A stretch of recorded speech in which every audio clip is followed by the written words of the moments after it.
Wait, you want me to ask Jenna to drive you? My dad's laughter exploded through the kitchen, sharp and mocking. It bounced off the white subway tiles and hit me square in the chest. I stood there holding my resume folder, dressed in my only interview outfit, a navy blazer I'd bought at Goodwill and black dress shoes that pinched my toes. The interview was in 45 minutes. Across town. The bus would take 2 hours with transfers I couldn't afford to miss. It's her car, Mira. She earned it. Dad gestured toward Jenna, who sat at the kitchen table scrolling through Instagram, her iced coffee sweating onto the granite countertop. You? Figure it out. Then he turned back to Jenna with that same proud father smile he always reserved for her. Kids these days can't even get to a job interview without a chauffeur. Jenna smirked but didn't look up from her phone. She didn't say no. She didn't say anything. She just sat there, letting Dad's words hang in the air like smoke. I clenched my teeth so hard my jaw ached. I didn't argue. I didn't beg. I just turned around, walked out the front door, and started the 2.3-mile walk to my interview. In July heat. In dress shoes that weren't meant for walking. My name is Mira. I'm 23 years old, and I just graduated in May with a degree in software engineering. I'm the first person in my family to finish college.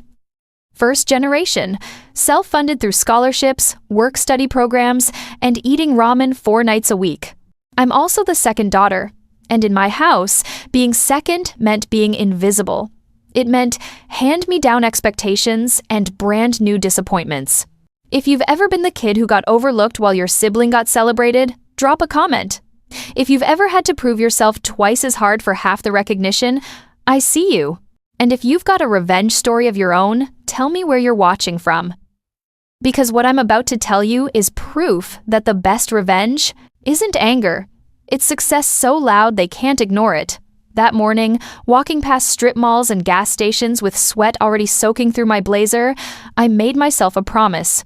If I got this job, everything would change. I wouldn't ask them for anything ever again. I wouldn't wait for their approval or acknowledgement. I would build something so undeniable that even my father would have to see me. Jenna has always been the golden child. The star. The one who got the spotlight while I got the shadows. She's 26 now, with perfect teeth from the braces Dad paid for, flawless skin from the dermatologist he funded, and influencer energy that made people think she was more successful than she actually was. She made the dean's list once in college. Once. But she posted about it so many times across so many platforms that you'd think she'd graduated summa cum laude. Jenna knew how to work a room. She knew how to take a photo that made a mediocre life look extraordinary. She had 7,000 Instagram followers who thought she was a wellness guru and a business mogul.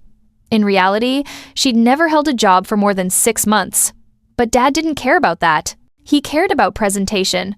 And Jenna had presentation down to a science. Meanwhile, I was in the library at 2 a.m. debugging code, writing documentation, building actual skills. But none of that mattered because I didn't photograph well and I didn't know how to sell myself. So I stayed invisible. Jenna got a car when she turned 16. A silver Honda Civic with a red bow on the hood, parked in the driveway on her birthday morning. I remember watching from my bedroom window as she screamed and jumped into Dad's arms. When she graduated college, Dad sent her to Greece for 10 days, all expenses paid. She posted sunset photos from Santorini with captions about finding herself and living her best life. And now, at 26, after her third failed business venture, Dad bought her a Tesla Model 3, midnight silver, fully paid off, because according to him, she deserved something nice after working so hard. Working so hard. She'd launched an online boutique that sold exactly 4 items before she got bored. She'd started a YouTube channel that posted 3 videos and died. And her most recent venture, a lifestyle blog, hadn't been updated in 7 months. But she got a Tesla. Me? I got a used HP laptop when I started college. It overheated every 40 minutes and the battery died after 20. When I asked if they could help with my textbooks one semester, Dad told me, "You have a scholarship. Use it wisely." So I did.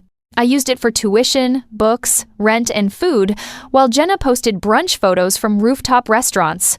That morning, walking to my interview, I passed the Tesla in the driveway. It sat there gleaming in the sunlight, still plugged into the charging station, the cable snaking across the concrete like a lifeline I wasn't allowed to touch. The logo reflected the sun. The interior smelled like new leather. The license plate frame said, "Dream big." I kept walking. My feet already hurt. Blisters were forming on my heels. Sweat dripped down my spine. My carefully ironed blazer was wrinkled and damp. But I didn't stop. I didn't look back. Because that walk wasn't just about getting to an interview. It was about everything that had led to this moment. Every time I was overlooked. Every time my accomplishments were minimized. Every time Jenna got handed something while I had to fight for scraps. Halfway there, standing at a crosswalk waiting for the light to change, I made myself a promise. If I got this job, everything would change. I would never ask them for help again. I would build something they couldn't ignore, couldn't diminish, couldn't laugh at. I would prove that being second didn't mean being less. And I would do it so quietly that by the time they realized what I'd built, it would be too late to take credit. 3 days later, I got the call. "Mira, this is Catherine from Apex Solutions. We'd like to extend an offer for the junior developer position." I stood in my bedroom, phone pressed to my ear, barely breathing. I'd interviewed with 6 companies. Got rejected by 5. This was my last hope. The offer is $95,000 base salary with a $25,000 signing bonus. Full benefits, stock options, and remote-first work environment. When can you start? My hand shook. 95,000. I'd been expecting 50, maybe 60 if I was lucky. "Monday," I said. My voice didn't crack. "I can start Monday." "Perfect. I'll send the offer letter within the hour. Welcome to the team, Mira." After I hung up, I sat on the edge of my bed and stared at the wall. I didn't scream. I didn't call anyone. I didn't post about it. I just sat there, letting it sink in. This wasn't luck. This was years of working while others were partying. Years of late nights and early mornings. Years of being told I wasn't good enough and choosing to prove them wrong anyway. And now, I had proof. Real, tangible, undeniable proof. But I wasn't going to celebrate yet. I had bigger plans. Plans that would take time, patience, and absolute secrecy. Because the best reveals are the ones nobody sees coming. The signing bonus hit my account on my first day. $25,000. More money than I'd ever seen in one place. I didn't tell my parents. I didn't post about it. I opened a new bank account at a different bank and moved the entire amount there immediately. Then I started planning.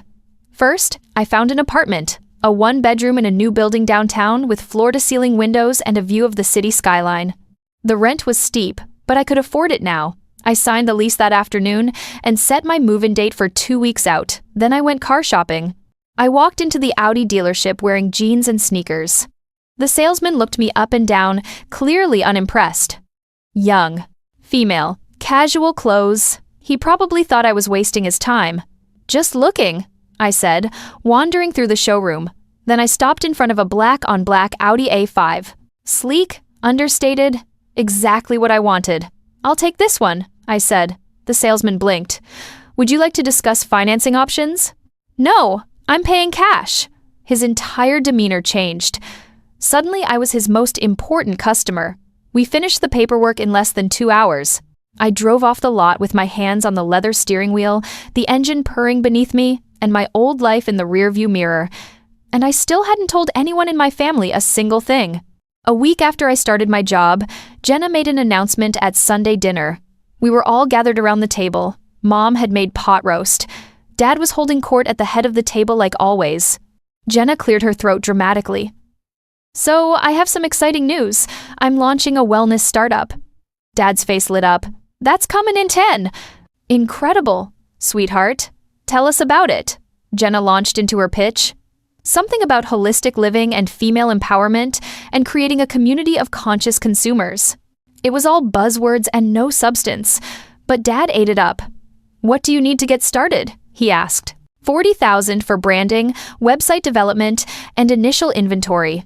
I watched Dad pull out his checkbook without hesitation. $40,000. Just like that. No business plan. No market research. No revenue projections. Just blind faith in Jenna's ability to succeed at something she'd never actually done before. 2 days later, Dad texted me. Can you help Jenna with her app? You're good with computers. I stared at that message for a full minute. Good with computers. Like I just learned HTML last week. Like I hadn't spent 4 years studying software engineering. Like my entire career was just a hobby he could volunteer to his favorite daughter. I didn't respond, and I muted the family group chat. A few weeks later, Mom pulled me aside after dinner. We were alone in the kitchen. She was loading the dishwasher, her movements careful and quiet. Mira, can I ask you something? Her voice was barely above a whisper. Of course. Do you know anything about consolidating credit card debt? I set down the dish I was drying. How much are we talking about? She glanced toward the living room where Dad was watching television. About 6,000, maybe a little more. I know it's not your problem, but your father won't help. He says I overspent on nonsense. She looked so small in that moment, so tired. My mother, who'd worked 2 jobs when I was growing up, who'd stretched every dollar to make sure we had what we needed, was now being told she'd overspent on nonsense while Dad wrote $40,000 checks to Jenna without blinking. I'll help you, I said. Mira, you don't have to difference as I want to. The next morning, I wrote her a check for $5,800. I handed it to her before Dad woke up. She tried to refuse it. Tried to tell me she'd figure something else out, but I insisted. She hugged me so tight I could barely breathe. And when she pulled back, there were tears in her eyes. Thank you, she whispered. You have no idea what this means. I did know, because for the first time in my life, I had the power to help someone who'd always tried to help me, and it felt better than any purchase I could have made for myself. At work, I was thriving. My code was clean. My projects came in ahead of schedule. My team actually enjoyed working with me. I wasn't just good at my job. I was excellent. And people were starting to notice. 6 weeks in, the VP of Operations called me into her office, Catherine Brennan. Sharp, brilliant, and known for spotting talent early. Mira, we're opening a satellite office. I want you to lead the local branch. I kept my expression neutral, but inside my heart was racing. Where were you thinking? That's actually up to you. I want you to scout locations and make a recommendation. Somewhere with good access, room for growth, and the right kind of energy. I already knew exactly where I wanted to be. I'll start looking this week. Take your time. Get it right. This is a big opportunity. I walked out of her office trying not to smile too wide, because I already had a location in mind. Maple Ridge Business Park. The same complex where Jenna had been trying to lease office space for her startup. The same building she'd posted about on Instagram with captions about manifesting her dream office and claiming her space. And I was about to claim it first. I scheduled a tour of Maple Ridge for the following week. The leasing agent, a friendly woman named Paula, showed me 3 available floors. We've had a lot of interest lately, she mentioned as we rode the elevator up. A wellness brand run by someone named Jenna just submitted an application last week. I kept my face perfectly. Neutral. Really? Which floor? The 4th floor. Beautiful space. Corner views. But we haven't made a decision yet. What about the 5th floor? She smiled. That just opened up yesterday. The 5th floor was perfect. Open concept. Natural light. Room for 30 employees with space to grow. I could already picture my team here. Could already see the MiraTech logo on the directory downstairs. We'll take it, I said. Paula blinked. Don't you want to discuss it with your team first? Review the lease terms? I've seen enough. Draw up the paperwork. I'll have our legal team review it by end of week.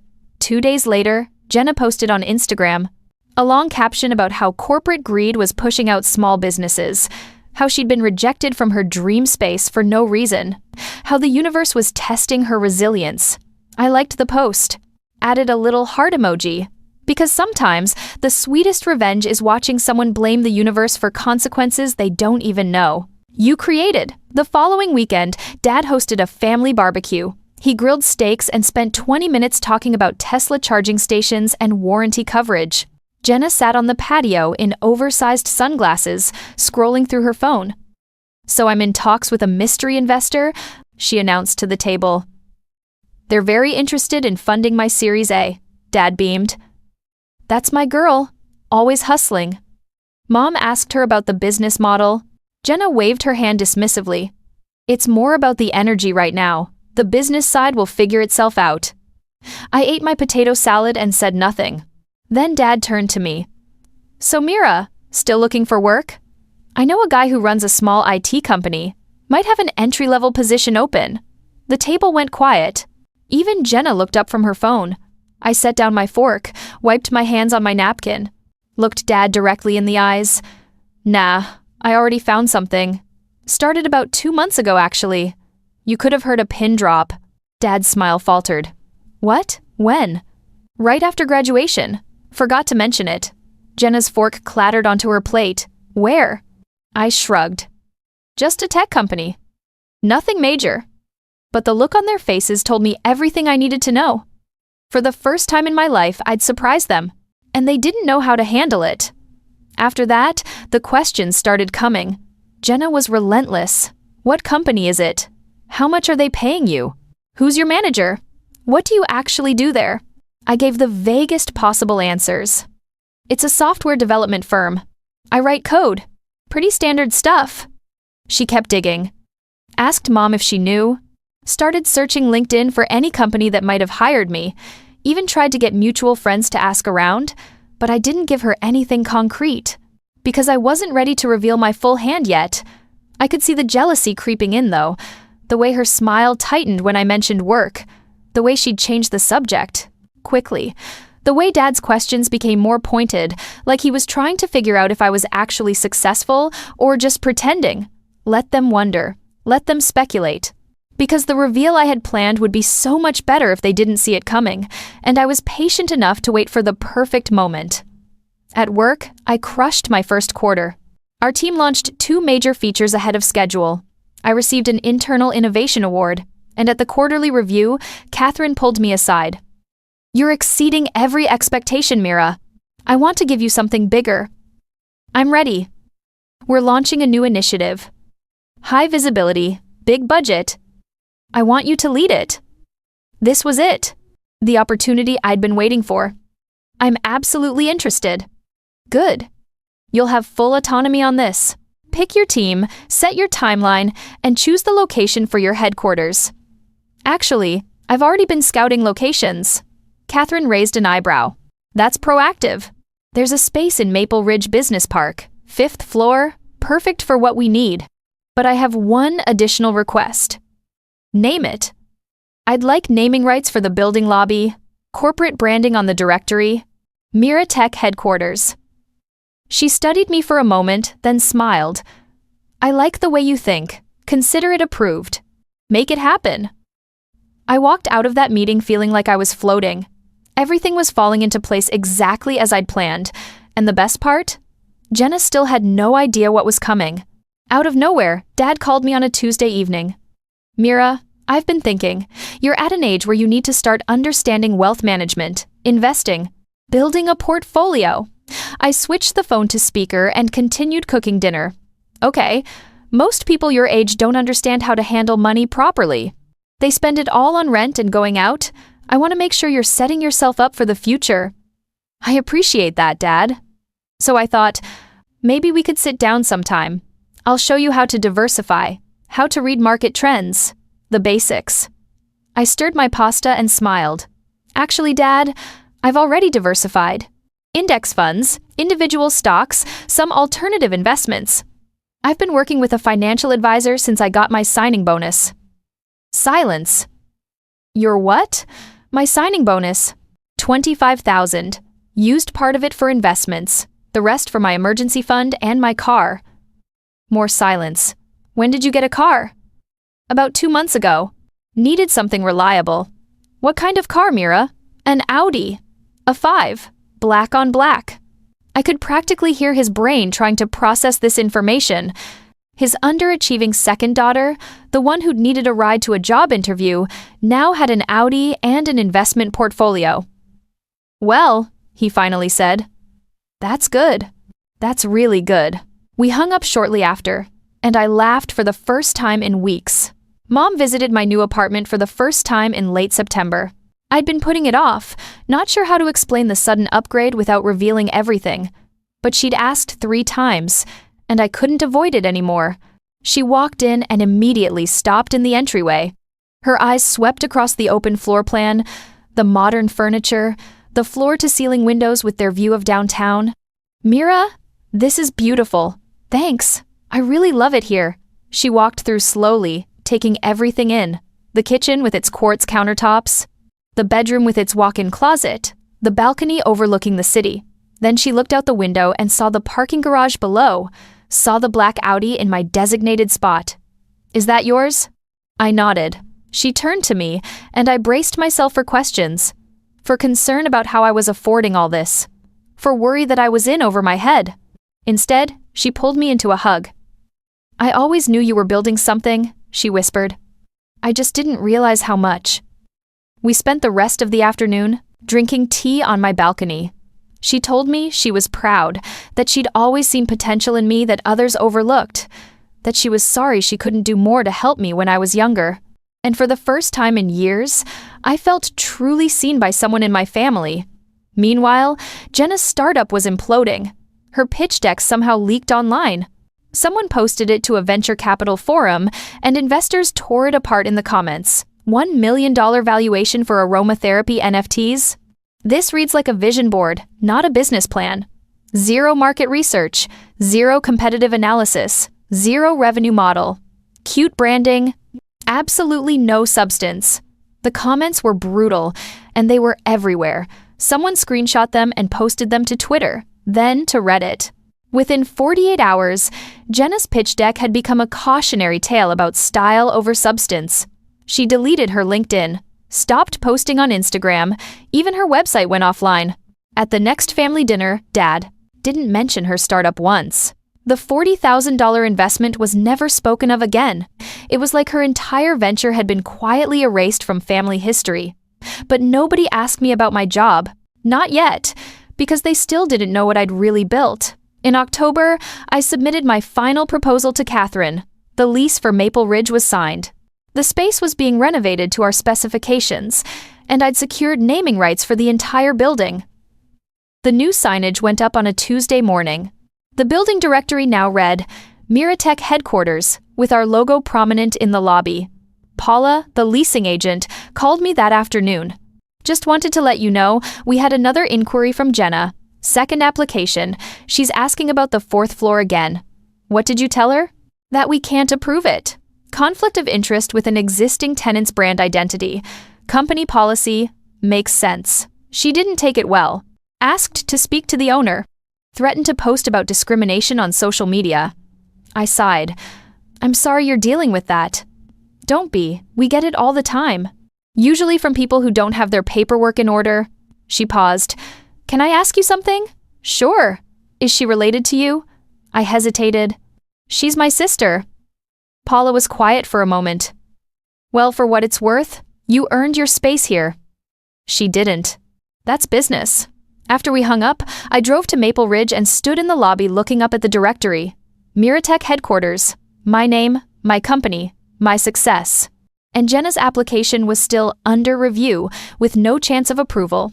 Dad found out by accident. He'd been driving through the area and saw the new signage. Pulled into the parking lot out of curiosity. Walked into the lobby. And there, on the sleek digital directory, was my name, my company, my floor. He called me 15 minutes later. His voice was tight. "I was just at Maple Ridge Business Park." "Okay, your name is on the building directory." "It is." "Mira, what exactly do you do?" I leaned back in my office chair. "I lead a satellite branch for my company. We're expanding. Maple Ridge is our new headquarters." "When were you planning to tell us?" "I wasn't planning to hide it. It just never came up." "It never came up?" "Your name is on a building, Mira." "You said I wasn't ready for a real job, Dad." I figured I'd wait until I had something worth mentioning. Silence. "This is a real job." "I know. That's why I took it seriously." More silence. Then, "We need to talk about this. I'm in a meeting. I'll call you later." I hung up. And for the first time in my life, I felt powerful in a conversation with my father. The next family dinner was tense from the moment I walked in. Dad barely looked at me. Jenna sat with her arms crossed, radiating hostility. Mom tried to keep conversation flowing, but it was like trying to paddle upstream. Finally, halfway through the meal, Jenna snapped. "You're sabotaging me on purpose. You knew I wanted that building." I set down my fork. "I secured office space for my company. That's it. You knew I'd applied there. You went behind my back. I applied for a space my company needed. The fact that you wanted the same building is coincidence." Dad jumped in. "This is what happens when you get a little success and let it go to your head. You forget about family." I looked at both of them, really looked at them, and something inside me finally broke free. "No, Dad, this is what happens when you ignore someone's value for so long that you don't recognize it when it outranks everything you thought mattered." I stood up, grabbed my coat from the back of my chair. I walked 2 miles in dress shoes to a job interview because you wouldn't let Jenna give me a ride. I spent 4 years working my way through college while you paid for her trips to Europe. I built a career while you invested $40,000 in a business with no plan. And now that I've actually succeeded, you're upset because I didn't ask for your permission first? The room was silent. I don't need your permission anymore. I don't need your approval. And I definitely don't need your advice on how to handle money. I walked toward the door. Mom stood up like she wanted to follow me, but Dad put a hand on her arm. "Mira," he started, "I'll see you when you're ready to be proud, instead of threatened." And I left. My second quarter bonus hit in November, $32,000. More than I'd made in entire years before this job. I could have bought anything. A new car, designer clothes, a bigger apartment. But instead, I did something that mattered more. I used the money to establish a scholarship fund for first-generation college students pursuing degrees in STEM fields.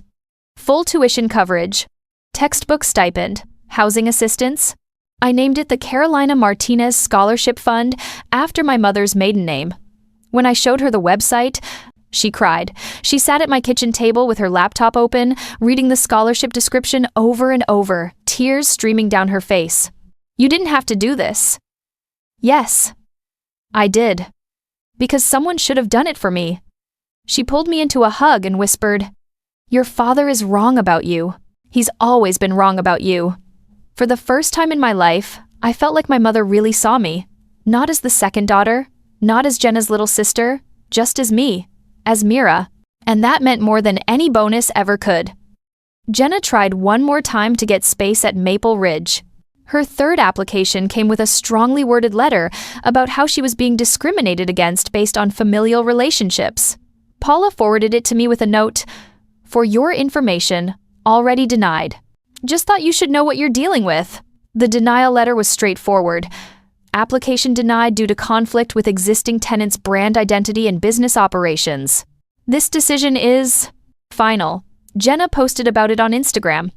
Another long rant about how the system was rigged against female entrepreneurs. How corporate interests always won over small businesses. How she was a victim of the patriarchy. 200 comments of support from people who had no idea she was ranting about her own sister's success. I didn't like the post this time. I just let it exist in its own bubble of delusion. Because responding would have given her the attention she was desperately seeking, and I'd learned that the most powerful response was often no response at all. Dad called me 3 weeks later. His voice was different, softer, almost uncertain. "Mira, I wanted to talk to you about something. Okay, I think I owe you an apology. I didn't realize how much you'd accomplished. How hard you'd been working." I didn't say anything, just waited. "Your mother showed me the scholarship fund. That's really incredible, and I drove by your building again, saw your car in the lot, the Audi. Still waiting. I'm proud of you." I should have said that sooner. "You should have believed in me sooner." Silence on his end. Then I said, "It didn't just work out, Dad. I made it work. There's a big difference between getting lucky and building something, and I built this. While you were laughing at me for asking for a ride, while you were handing Jenna everything and telling me to figure it out. I figured it out, and I did it without your help or your approval. I know, and I'm sorry. Are you sorry because you were wrong, or because I succeeded despite you?" He didn't answer right away, and that told me everything I needed to know.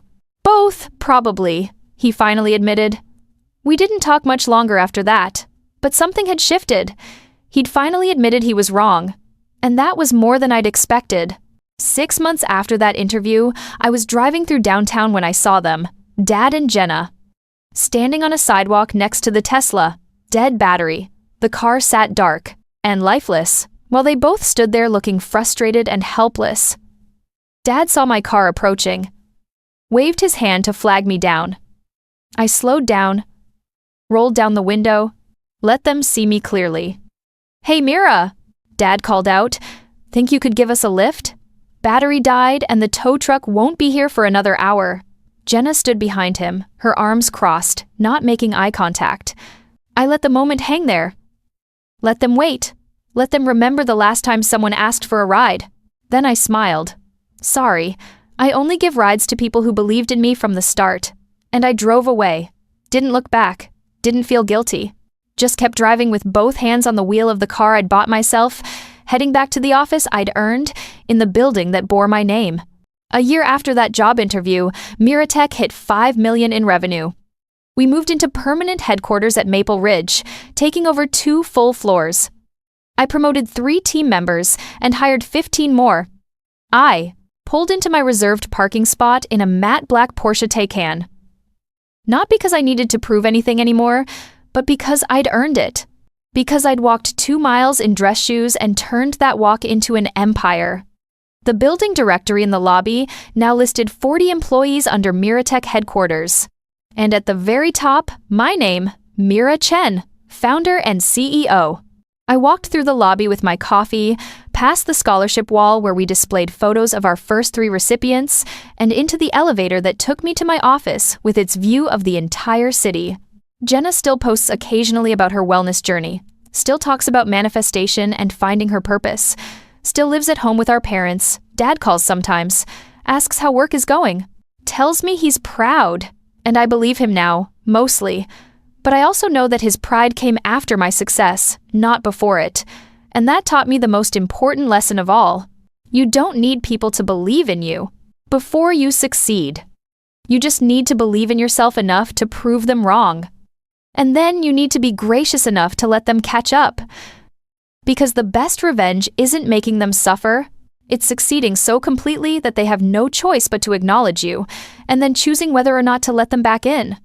I chose to let them in, but on my terms, in my building, in the life I built without their help.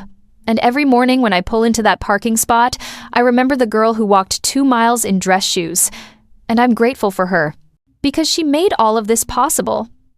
If you've ever been underestimated by family, drop a comment. Have a revenge story of your own? Tell us where you're watching from. Because the best revenge isn't anger, it's proof, and I've got plenty of that.